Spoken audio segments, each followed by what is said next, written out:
Okay, welcome everyone to the February 13th, 2023 Lowell Historic Board hearing. We have one public hearing on the agenda tonight. That item is DLHD 23-23, 35 to 55 Merrimack Street, the Queen Anne style Hildreth building. This is an application for a historic permit by RCG 45 Merrimack Oz Business LLC for exterior rehabilitation. And now open up for the applicant to make your presentation of your application. Good evening. Hi, Attorney Kevin Broderick, 1201 Westford Street in Lowell, Mass, representing RCG. And this is, as you stated, it's 35-55 Merrimack Street, rehabilitation of the Hildreth, as we know it in Lowell, the Hildreth building, roughly about a $12 million investment, 50 market rate apartments, and the first floor will remain retail. This is to get permits to rehab the facade, including the windows and the upper levels. I know you folks have been working with RC&G, and I believe the architect is on as well. So I'll turn it over to David or whoever would like to say hello. Thank you. I'm David Steinberg from RCG LLC. We're the manager on behalf of the owner.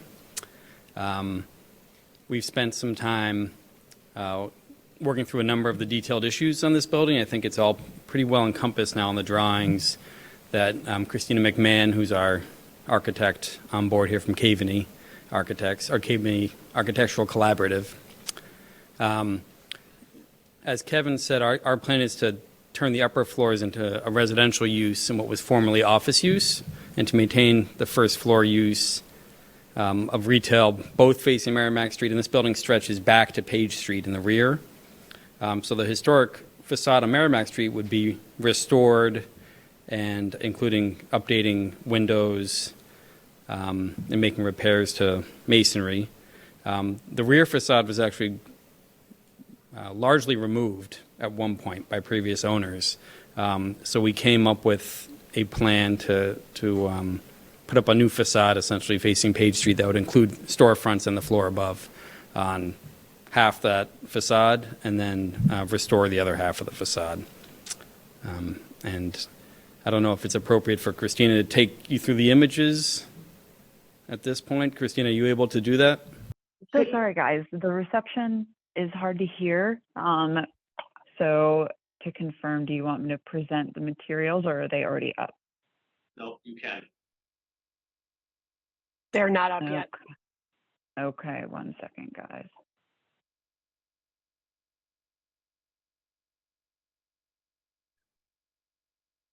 Okay. So here you go. Where would you like me to start?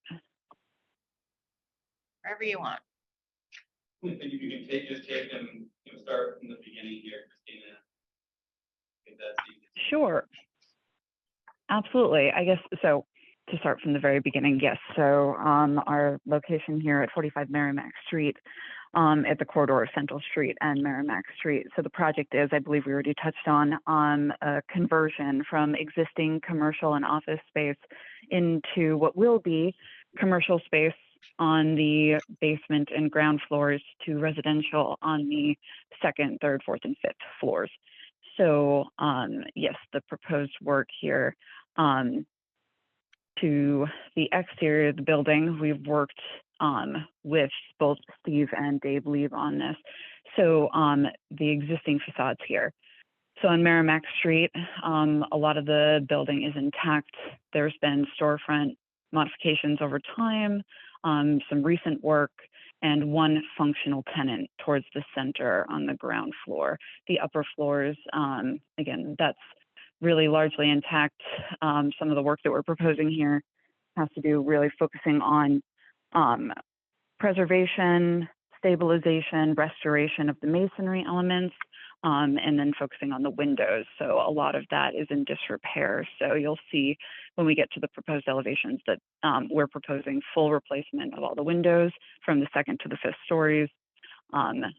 and otherwise just upgrades and keeping in place what's already there. For the Page Street facade here that I heard Steve touch on, there is on the left-hand side, there is, the windows are missing, some storefront infill that was done later on for the CVS tenant, a boarded-in door, and then just a utilitarian pair of doors here. And then upstairs, the windows are boarded in and missing. The masonry is painted, so it's, you know, not in great condition. And then here on the right-hand side, this you'll see in addition to the commercial space that we're keeping on the first floor, we are also proposing this tenant lobby and amenity space that kind of ties from Merrimack Street back towards Page Street. So when you are looking at the elevation,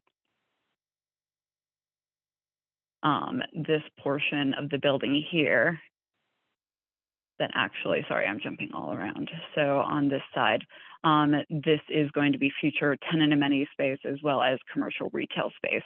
And right now, so it has the sort of metal paneling here that's boarding up the entire second story and coming down to the first story. And there's this sort of current, like newer, later modified storefront system here, all aluminum with 3 tenant entrances here. So that's the condition of the exterior facade now. And in our proposed elevations here, most of the work is focused on this Page Street facade. So it's everything from full window replacement, both on the left, keeping the existing openings as they are, and then just keeping a lot of what's already there for the retail component in place, because we are withholding that work until we confirm who the future tenant is on this side. So minimal work on the left-hand side. On the right-hand side, that is where we're doing a significant amount of upgrades, because I believe Steve gave a bit of context on this already potentially, but a lot of the upper floor is no longer intact. The existing masonry that was suspected to be there at one point is no longer in place. There's wood stud infill. The existing openings are no longer intact. So we are sort of taking this opportunity to revisit the entirety of this facade, implementing new storefronts that are more in line with what would be more period appropriate with the massing of the building. So introducing entirely new storefronts and entrances, a new signage band that's sort of reminiscent of what was there before, and then new metal paneling on the upper floor, sort of trying to contrast what was there previously and the existing context to sort of upgrade and lean towards a more simple industrial appearance that is, you know, well suited for this secondary facade, and playing with the existing opening sizes that we believe were there before through photographic evidence, some documentation that Steve has shared with us today. So trying to keep the massing very much what it was, but, you know, sort of playing with some of the materiality and other details. So I think this is the bulk of the work. And then touching on the exterior on Main Street, the work is, like I said, largely limited to fenestration. So replacing the doors on the ground floor to be more period appropriate, the style of the doors, and then full replacement with aluminum replica windows on the upper stories. And then other small components like these sort of, these column caps.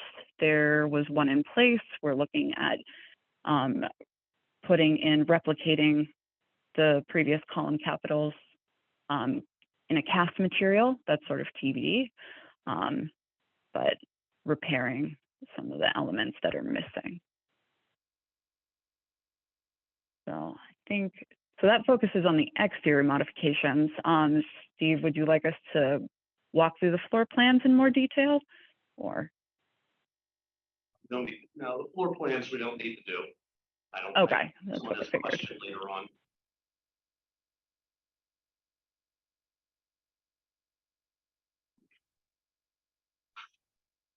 And I'm happy to elaborate on anything here that I might not have spoken to in enough detail.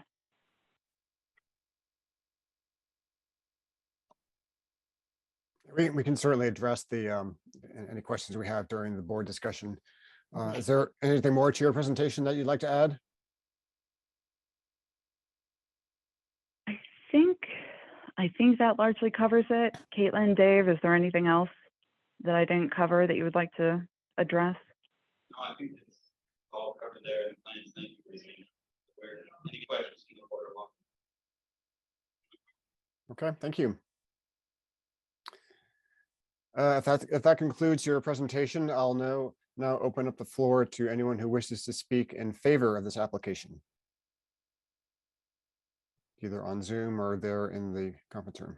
And please step up forward to the podium and introduce yourself if you'd like to present comments. Second call for comments in favor. Third call. Hearing none, I will now open the floor to anyone who wishes to speak in opposition to this proposal. Again, either on Zoom or there in the conference room. Second call for comments in opposition.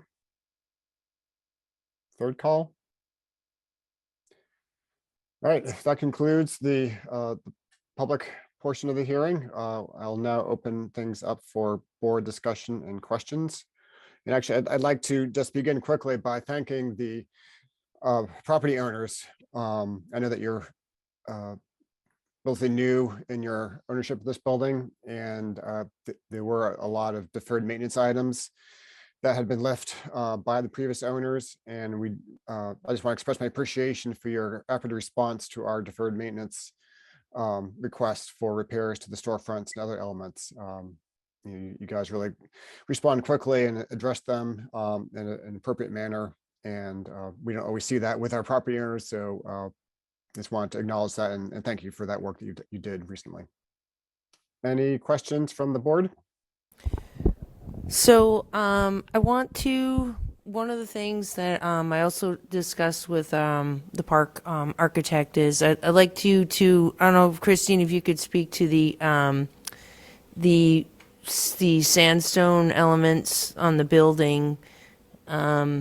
We talked about, it says in the drawing, elements to remain and be stabilized in accordance with specifications. So could you speak to that a little bit, like what, stabilization, also known as preservation in place versus restoration? Sure. Yeah, I can speak to that first and let Dave chime in whenever he feels appropriate.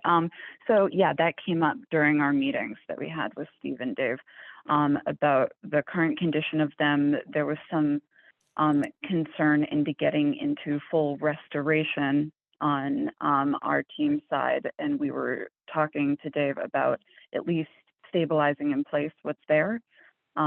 So that as for the methods, we're going to be working with a historic consultant to develop the standards for that in compliance with the National Park Service. So we don't have an answer at the time of this submission, but Okay. that was just a concern that was made pretty clear and that we're going to address in the specifications. In my experience, the stabilization of in the condition that it's in, I've looked at the fronts of the building, where you see like there's some smooth and then there's some other portions. Sometimes like stabilization in select areas is probably not your best choice because it's sometimes that can be short-lived. So I think, it might be a combination of some restoration and some stabilization using the exact terms, with in preservation with your treatment choice, right? So definitely I would recommend, having a preservationist look at that because there's certain stabilization methods that would be, ephemeral and you wouldn't have the effect that you would want.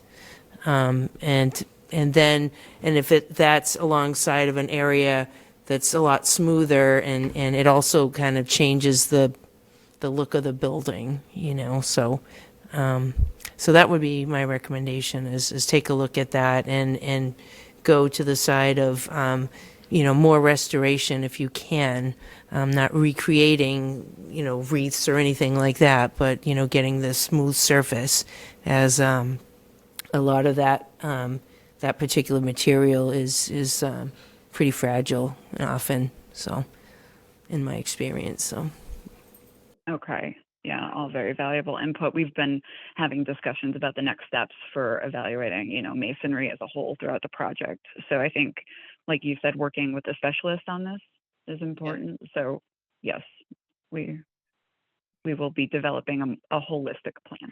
Yeah, it should be, we probably should have mentioned, we are going for federal and state historic rehabilitation tax credits. There is a package out.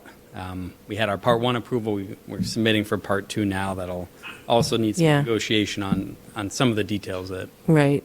and we have to do a little more investigation into the condition and the options for that. Yeah, I would see from what I saw on the facade, I would see that like there's some areas that would be appropriate for restoration versus stabilization, but they'll tell you that. Sure. Yeah. Thank you. Anything else, LC, that you had questions on? Jeff, this is George. I have a question. Oh, hey, George. So, hi. I mean, the architect, pictures are beautiful and everything, and this is such a prominent building and such a prominent corner. Just what is the color palette, and what could we expect to see, versus today, what it looks like in terms of its presence? Well, obviously, there's a lot of, brick and other masonry elements that'll be maintained. Most of the other metalwork is green, or was historically painted green and treated like that. So I think we were sticking with that historical colors at both the storefront level and on the bays. The ornamental bays above is mostly where that is. The windows, I believe we were evaluating green or black as the two options for that, and we haven't come to a conclusion on that yet. Sure. Thank you. Just one thing to note on the colors was that when you look at the 1884 image of the building shortly after its completion, it does show the darker tones like you see there now.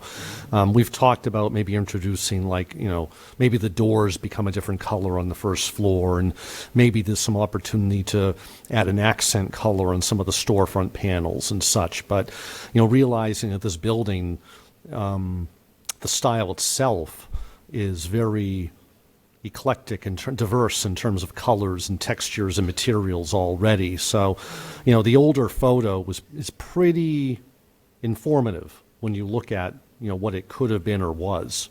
So it's something we're definitely going to be looking at through the post-hearing reviews and samples. And to touch on that quickly, so while on the Merrimack Street facade, yes, we're going to be keeping with the historic. I believe the first floor, with the sort of hunter greens, and then the windows, we were looking at either a green or a black or something, neutral. On the Page Street facade, we've been presenting this for the new materials, deep charcoals, neutral grays, something pretty simple. And Steve's been, clear about the intent of the metal panel, the detailing, and that we would be submitting any colors for approval based prior to any work. So, but a pretty neutral palette. I just wanted to ask about your tenants or potential future tenants, what you're kind of thinking for a retail presence.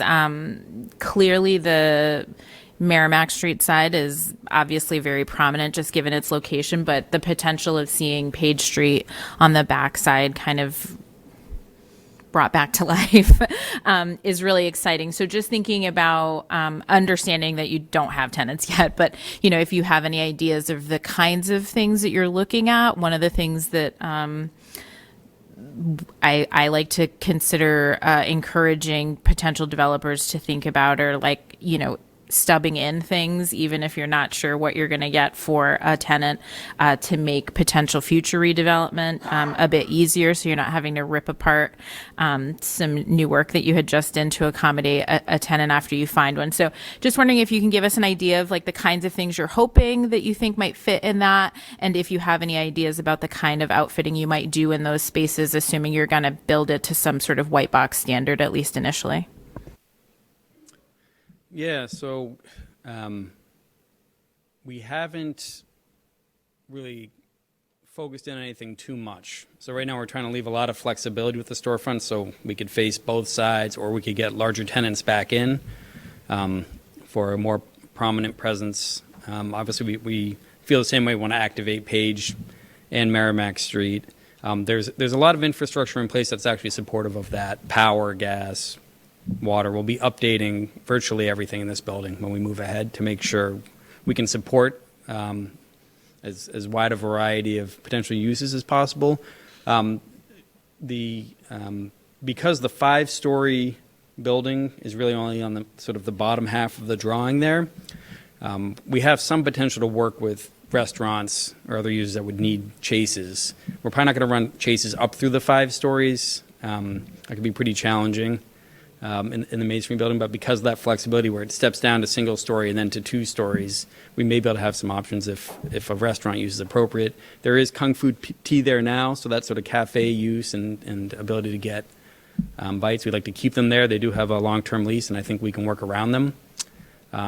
We've been looking into fitness users as well, or other things that are not as present in the downtown right now to fill in, and they can use larger spaces and sort of activate more 24/7 both sides. So that's one possibility. Its historic use has really been that traditional retail, so department stores, Woolworths, or even Rainbow Apparel that was there a long time, and CVS that were there a long time. So we're not quite sure what the market will bring there. And we will start advertising pretty quickly to see what kind of infrastructure might be appropriate or what kind of tenants we could attract into the downtown there.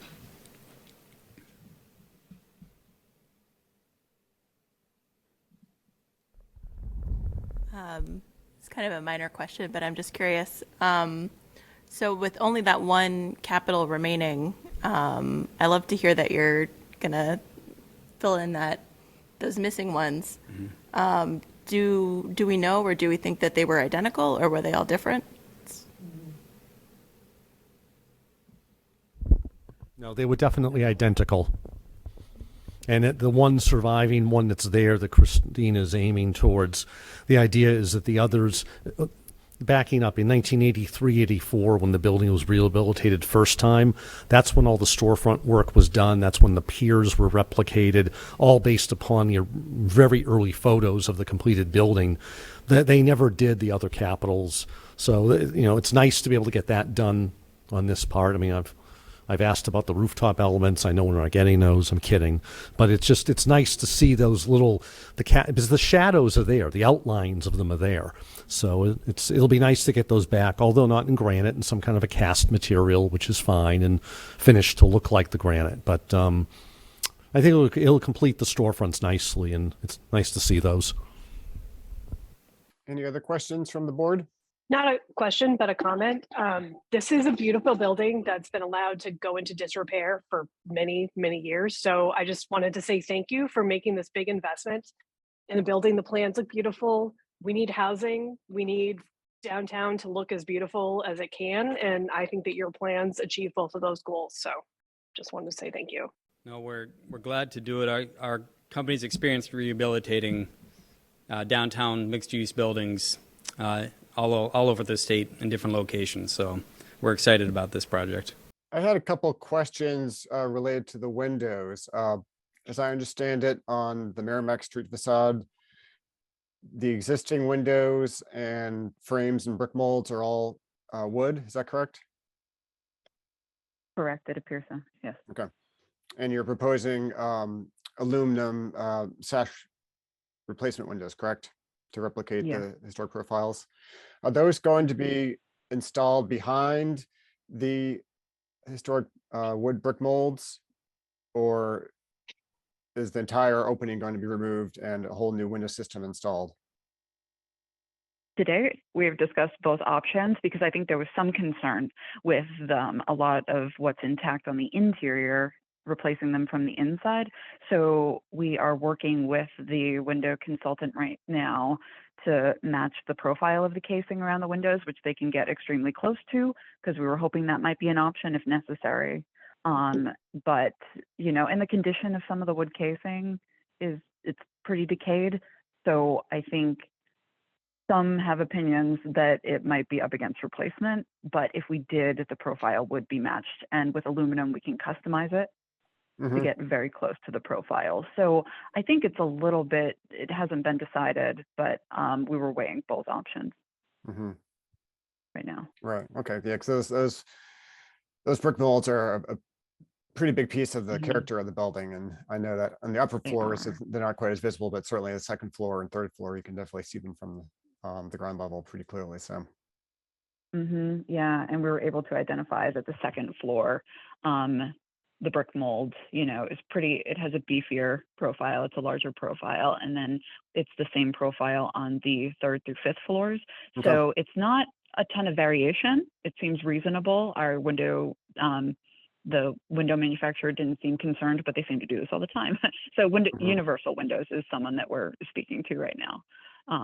But yes, so the intent is at the end of the day that whatever is put in place matches what is there. So. And Steve, I'm guessing we would have a mock-up done of representative window installation before it's approved. Yeah, that would be the plan. Yeah, that would be the plan. I mean, the windows on a Queen Anne building such as this, you note on every floor, the sashes were a little bit different in the configuration, and these align completely with the 1884 completed building image. So they've done well to match. That's nothing, that was something that was not done in the first rehab. What was there was just repaired. They didn't replace the rest of the fifth story windows or anything like that. So if they do go with full replacement, it'll be typical of a mill where everything is taken out of that opening and, you know, there's no compression of sight lines or reduction or of the sash sizes. So, plus, as we know in some circles, how particular the tax credit reviewers are in Washington nowadays with windows. So nothing's going to get past them. So.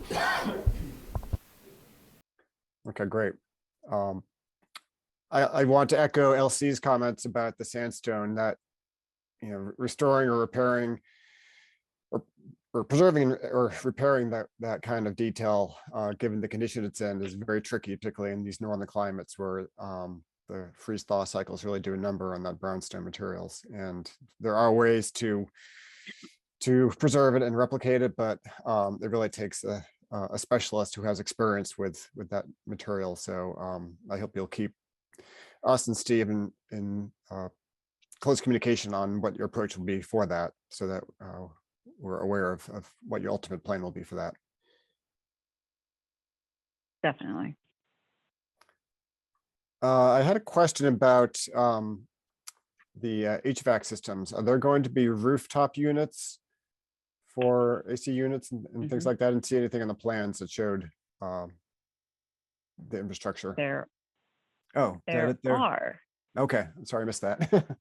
It's okay. So yeah, we have fortunately plenty of roof space. So essentially there is, what we're looking at here is the Merrimack Street portion of the building. The 5-story portion of the building is in this trapezoid. So we are locating condensers for the individual units towards the center of the roof here. There's some potential future solar going on here. And we did do some sightline studies just to show that would not be visible as you're coming down the Central Street corridor. And then otherwise, towards the rear here, there is this elevated portion, the 2-story portion on Page Street, and then the lower single-story portion. So we're going to keep any RTUs for the commercial tenants tucked towards the center here, away from this 2-story projection.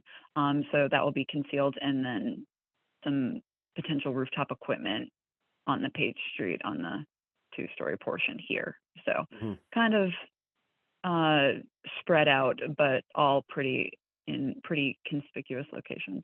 Inconspicuous locations. All right, okay. Yeah, we have a lot of roof space to work with here that's pretty private and well hidden.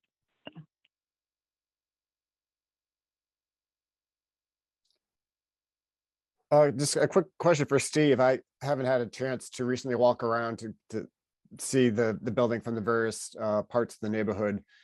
Can you confirm whether or not there was any ghost signage on any of the two side walls of the building that we'd want to preserve as part of any masonry repair? There's some ghosting on the right elevation above the Walgreens clinic, the one-story building there. And I made a suggestion to one of the project representatives that possibly in the short term that could be a location for their marketing banner announcing availability of units and such. It's a good visible elevation for something like that. Yeah, and the location Christina has on that wall right there. There's something in that vicinity, and I think that would be a good location, though, for the temporary marketing banner when the time comes. But it's very faded, though, Jeffrey. It's not like it's a prominent one like the J.C. Air sign or something like that. It's very, very faded. Yeah, those are the key questions I had. I think overall, this is a wonderful project. Injects new life into this building. That's much needed. And I'm really happy to hear that you're taking advantage of the state and federal tax credits to make the finances work for you. And thank you for taking such a careful approach to this wonderful building in downtown Lowell. If there are no other questions from the board, I will entertain a motion.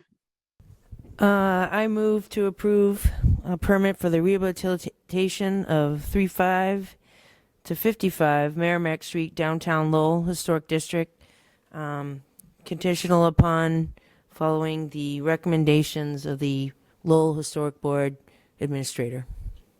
I will second that. All in favor? Aye. Aye. All right, we have a unanimous approval. Thank you very much for coming in tonight. Thank you for the application. Good luck with the project.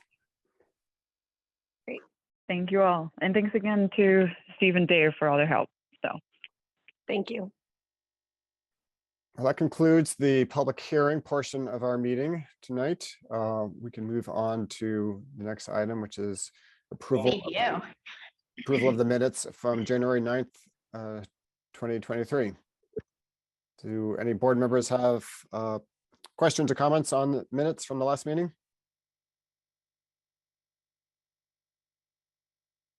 If not, we can have a motion to approve. I'll make a motion to approve. Second. All in favor? Aye. I'm going to abstain. This is Giovanni. I wasn't at the meeting. Okay. Duly noted.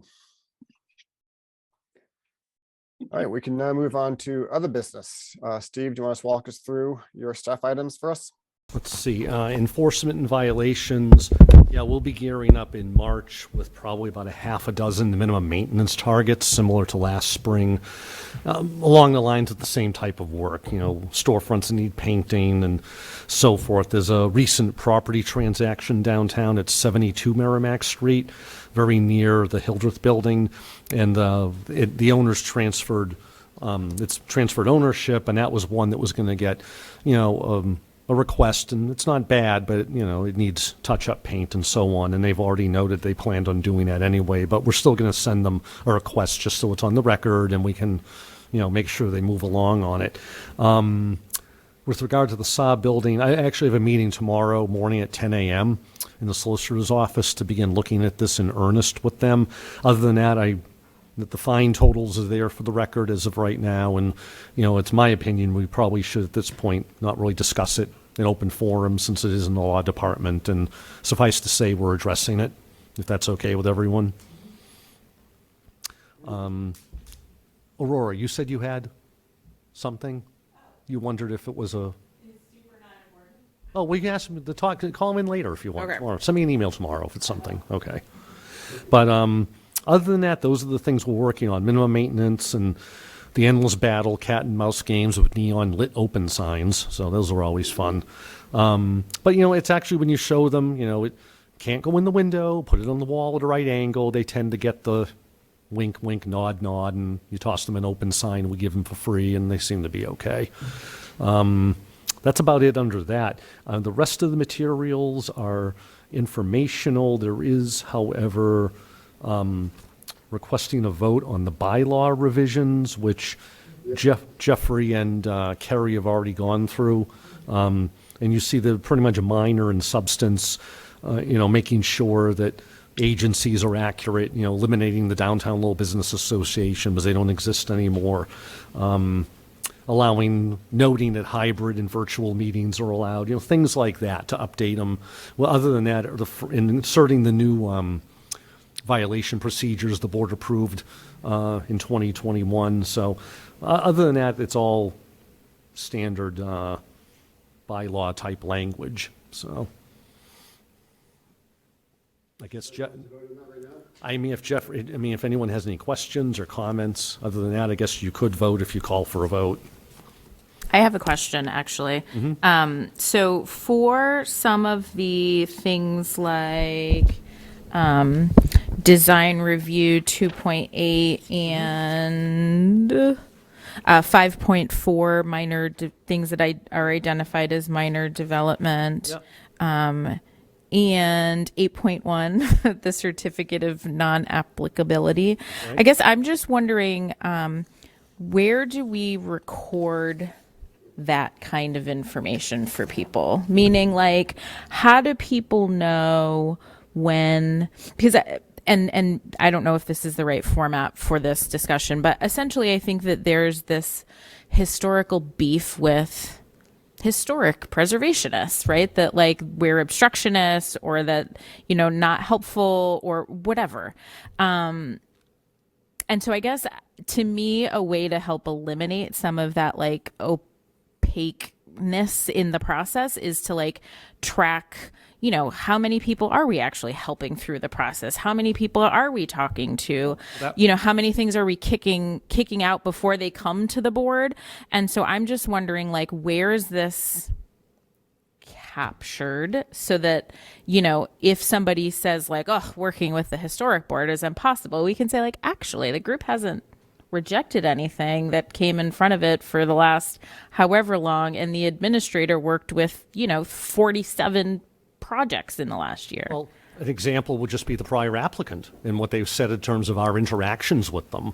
So it's. But I see what Giovanni is saying, and I agree that, if there's some way that is recorded or available, like we all know that because we know the work that this board does, both in the public eye and behind the scenes, but it is, we can point to the public meetings and minutes and say, as Giovanni said, we haven't rejected any projects, we've worked with people, but there is a misimpression of the role that this board plays in development, and anything that we can do to have recorded, again, like, stats on, X number of people came to us with proposed signs and we reviewed them and worked with them and gave Y number of free signs and, that kind of thing. I think it only helps the board, much like last month when you talked about I forget how many, like 38 million or whatever the volume was of projects that this board has. Okay, right. I was pretty close. 38 is pretty close. The volume of projects that have been approved by this board, that it helps make more transparent what we're actually doing, and the fact that we're here to help the city and the applicants, produce the best quality of, structures that fit into our downtown. And to be fair, I don't actually necessarily think that it's stuff that needs to be added into the bylaws necessarily. But as I was reading the bylaws, I was thinking, like, where are we capturing that kind of information so that it lives somewhere that's not just between our internal kind of board communications. And so, yeah, it was like, these were the things that as I was reading the bylaws, I was like, those are kind of interesting, I think, data points for the group. But they weren't not like something that I thought needed to be like a bylaw added to add that stuff, but just something that like as I was reading the bylaw I thought of. So I wanted to bring it up as we were discussing it. So if people want to vote on the bylaws themselves, then we can have this other kind of second piece conversation, but those were just thoughts that came to me when I was looking at it. One question I have would be, how would you want to do that? Like when we publish our stats from 2022, for example, that went far and wide on Instagram and social media and everything like that. It's also on the website. So what we could do is perhaps expand upon within the website the projects under review section to include like approved projects, and just have another section on the website that has a lot of that detail there that's this month, last year, something like that. Do people feel would be good to do? I think maybe something like a yearly report or every 6 months or every year.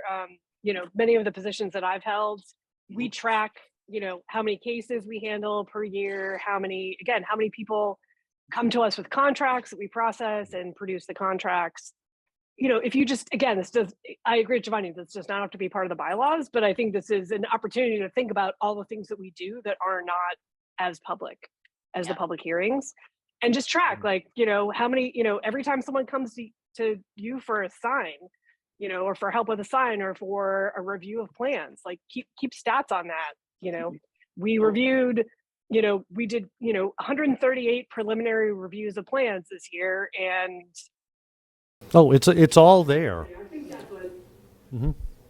No, it's all there. It's just a matter of quantifying it and putting it out there. So that's easily done, Gary.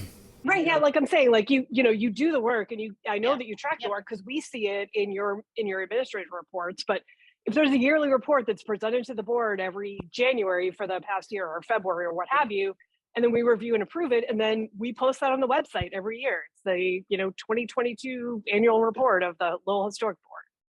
Yeah, all the work that went into this project, that we just approved. Like I know you must have had, I don't know how many meetings with our historic architect.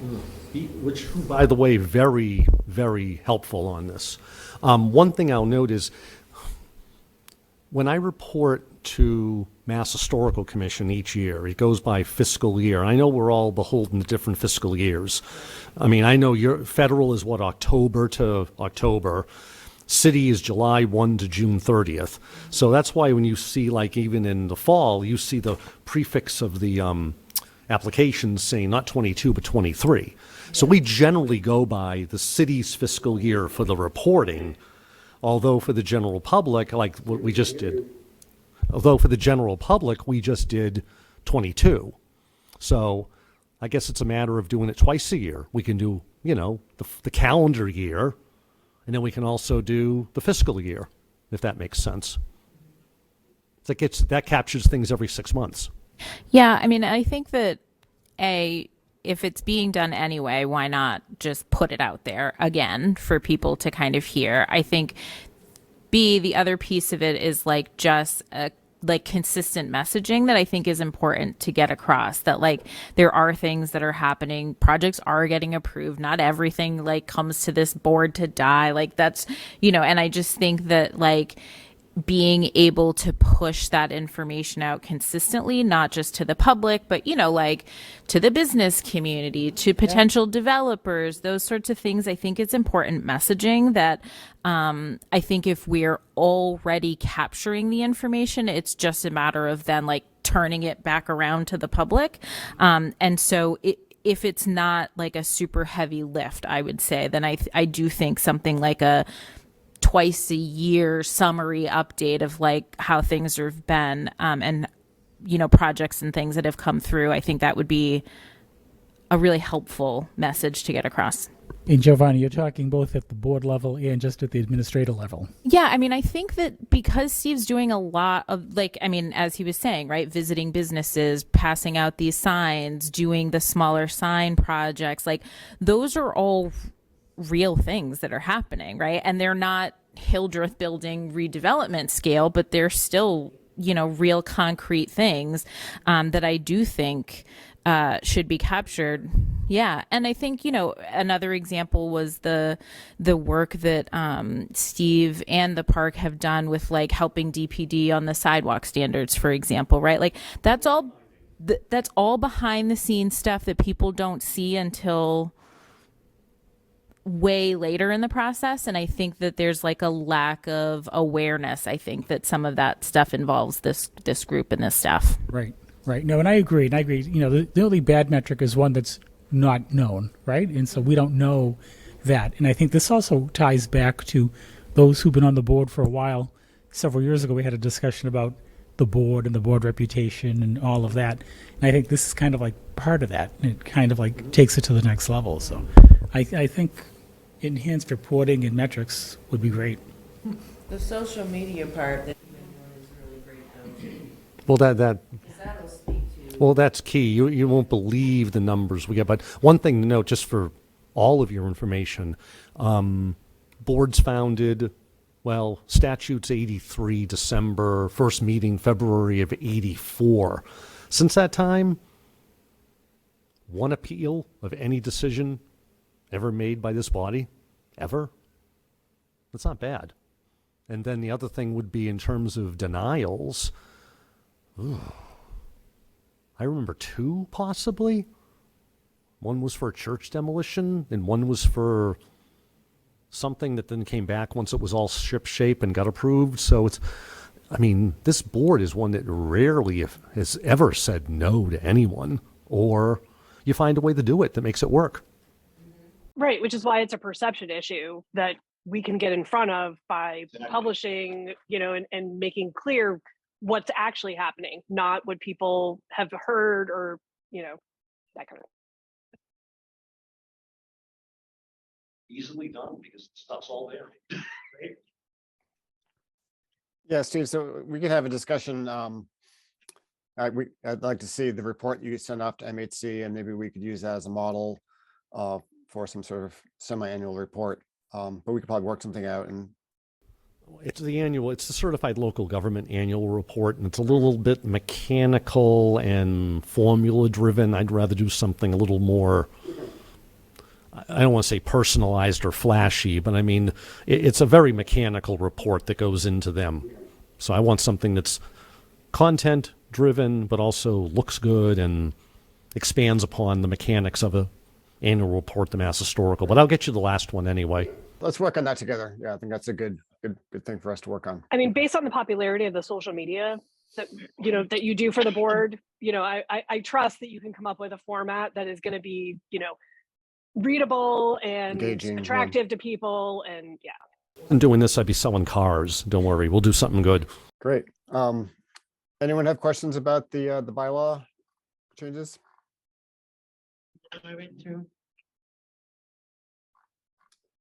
If not, we can. Someone wants to make a motion to approve. I'll make a motion to approve the bylaws as presented. Thank you. I'll second. All in favor? Aye. Aye. None opposed? Great, thank you very much. No, thank you for that. When I pulled these out recently, I realized they were in need of some polishing up in terms of the, updating of technology and the violation procedures, making sure they were in there. These actually probably date back. Diana Prudhoe-Brun was the administrator before me in the early 90s. I think she borrowed these when she worked for Boston Landmarks Commission and didn't reinvent the wheel. So, other than that, the stained glass project's moving along. I have a requisition, and it's been approved, I believe, for the 7,200 for the specs from Lynn Hovey. Same with the Black History trail markers. We're working on the design of those. Preservation Month is like we thought. It's going to be tours and, maybe something at La Books. It's so fraught with, what can happen with COVID in any moment that, the last thing we need is to be labeled with, I caught COVID at Doors Open Lowell or something, and there goes the event. So, the event depends upon the graciousness of people letting us, the public, into different places. And, we'll bring it back when it's time. So I know there's disappointment for some people, but, we don't want to do something that's, you don't want to invest time and resources and money and so forth and sponsors through the Heritage Partnership and then not have a product, or have a product and half the program guide is crossed out because people can't open as a result of something. So do it right or not at all. So, but that's about all I have, unless people have anything else. Thank you. I do have the date for the preservation workshop at the park is now going to be April 4th, the week of April 4th, for window restoration. So, and I haven't got the link to the class, so when I do that, I'll send it to you. Probably only going to take 15 students in there, just because of it's, after that it gets a little bit big. But so there might be some open spots if anybody at the city might be interested in something like that. But it is, so it's open to anybody, not just park employees. Thank you. Anything else? Any members? If not, I'll entertain a motion to adjourn. I will make that motion. I'll second. All right. Thank you very much, everyone. Apologize for not being there in person today. We've had COVID going through our house these past couple of weeks, so out of abundance of caution, that'd be better for me to stay here today. I hope to be there next time. Appreciated. Thank you. Good night, everybody. You hate not being here for public hearing. Thanks, everyone. Good to see you all. Good night.